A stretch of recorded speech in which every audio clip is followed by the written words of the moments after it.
হযরত মুহাম্মদ সাল্লাল্লাহু আলাইহি ওয়াসাল্লাম বলছেন, দুনিয়ার মধ্যে সবচেয়ে বড় চোর হয়েছে যে নাকি নামাজ চুরি করে। দুনিয়ার মধ্যে সবচেয়ে বড় চোর, সবচেয়ে বড় চোর সে হয়েছে সে নামাজ চুরি করে। যে নামাজ চুরি করে সে সবচেয়ে বড় চোর।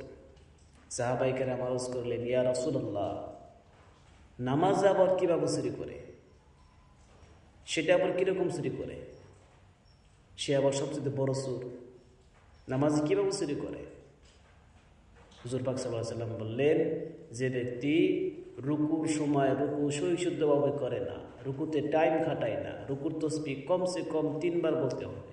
সুবহানা রাব্বিয়াল আযীম এরকম তাসবিহ 3 বার বলতে হবে, নিচে 3 বার। যদি আর কম বলে তাহলে নামাজ চুরি করা হবে।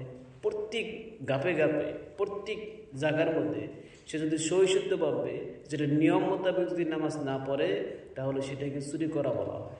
আর এই চুরটাকে দুনিয়ার সবচেয়ে বড় চুর বলা হয়েছে। এই জন্য আমরা নামাজ পড়ার সময়, এই সিজদার সময়, রুকুর সময়, দাঁড়ানোর সময়, কিয়ামের সময়, জলসার সময়, এই সমস্ত সময়ের মধ্যে আমরা কিছু কিছু সময় দিব। আমরা স্পিড পড়বো না নামাজ, আমরা আস্তে আস্তে নামাজ পড়বো, স্পিড পড়বো না।